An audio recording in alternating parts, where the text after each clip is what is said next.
Soyez bénis au nom de notre Seigneur Jésus-Christ.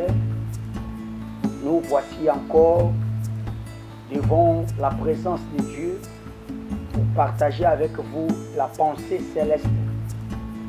Que le Seigneur vous bénisse, vous qui nous suivez, vous qui regardez cette image. Abonnez-vous, partagez l'image, que l'évangile du Seigneur soit propagé partout pour servir de témoignage afin que la fin arrive, comme disent la parole de Dieu. Nous sommes très contents d'être là devant vous. Nous allons partager avec vous une petite pensée. Je suis dans le livre de Genèse chapitre 37. Je vais lire les versets 5 jusqu'au verset 7, il est écrit. Genèse 37. Joseph eut un songe et il raconta à ses frères qui les haïssaient encore davantage. Il leur dit: écoutez donc ce songe que j'ai eu. Nous étions alliés de gerbes au milieu des champs. Et voici ma gerbe s'éleva et se tint debout. Et vos gerbes l'entourèrent et se prosternèrent devant elle. Verset 9. Il y eut encore un autre songe. Et il le raconta à ses frères et dit: j'ai eu encore un songe. Et voici le soleil, la lune et les 11 étoiles se prosternaient devant moi. Il le raconta à son père et à ses frères. Son père les réprimanda et lui dit: que signifie ce songe que tu as eu? Faut-il que nous venions, moi, ta mère, tes frères, nous prosterner en terre devant toi? Voilà.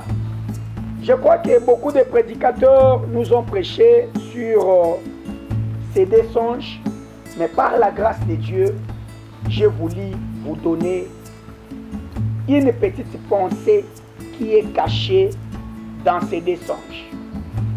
La première vision de Joseph. Joseph est comme une semence qu'on a enterrée et qui a produit des gerbes. La deuxième vision, Joseph sera une étoile élevée au-dessus de toutes les autres étoiles. Donc, je veux dire que même quand Dieu donnait ces deux visions à Joseph, Dieu savait ce qu'il disait. Parce que la Bible dit, tout ce qui a été écrit pour notre instruction. Ce que Dieu a écrit dans la Bible, l'a écrit pour toi, l'a écrit pour moi. Aujourd'hui, ce n'est pas un Joseph physique, un homme que nous sommes en train d'étudier, de prêcher, mais nous prêchons Joseph, que Dieu a écrit ces choses pour que sa vie, la vie de ce Joseph qui est passé, soit un exemple pour les Joseph d'aujourd'hui. Joseph ne peut pas avoir la vision du ciel, c'est-à-dire il ne peut pas être une étoile si Joseph n'est pas encore une semence qu'on doit semer dans les champs. C'est-à-dire, si Joseph n'est pas encore une semence sur la terre, il ne deviendra pas une étoile au ciel, sache-le. Avant d'être élevé dans la gloire, tu dois accepter des fois l'humiliation. Tu dois d'abord accepter de payer les prix. Joseph n'est pas seulement une étoile, mais il est d'abord une semence dans le champ, sur la terre. Il faut, pour que la semence puisse produire des, je ne sais pas, des maïs, pour que ça devienne je ne sais pas, un produit qu'on peut amasser, qu'on peut moissonner, il faut que la semence accepte d'abord de mourir sur la terre. Avant que Joseph soit l'étoile, Joseph était d'abord une semence. Bien-aimé, beaucoup d'entre nous n'acceptent pas l'humiliation. Beaucoup d'entre nous ne veulent pas souffrir, la gloire viendra. Mais la gloire, on doit d'abord travailler pour qu'on puisse vivre la gloire. Et même Jésus, pour être élevé, lisez Philippiens chapitre 2, du verset 8e jusqu'au 11e verset. Il accepta la mort. La Bible dit, lui qui était Dieu, il n'a point vu la divinité comme une proie arrachée d'être égal à Dieu. Mais il s'est humilié. Il a pris la forme d'un serviteur. En devenant semblable aux hommes, il accepta la mort, même la mort de la croix. La Bible dit, c'est pourquoi le Seigneur l'a souverainement élevé et lui a donné un nom qui est au-dessus de tout nom.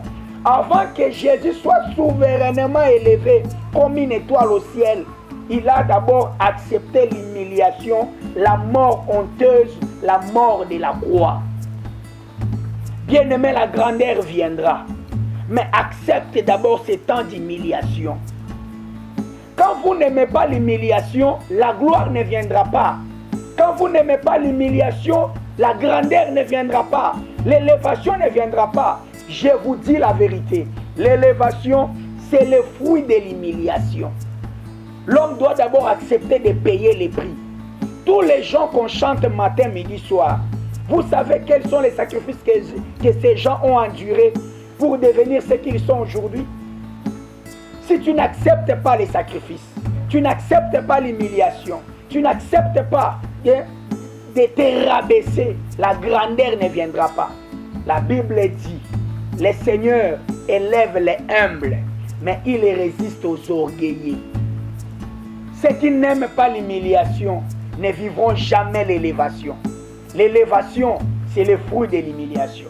Alors, humilie-toi mon frère, sous la main puissante du Très-Haut, et au moment convenable, le Seigneur t'élèvera. Que le Seigneur te bénisse.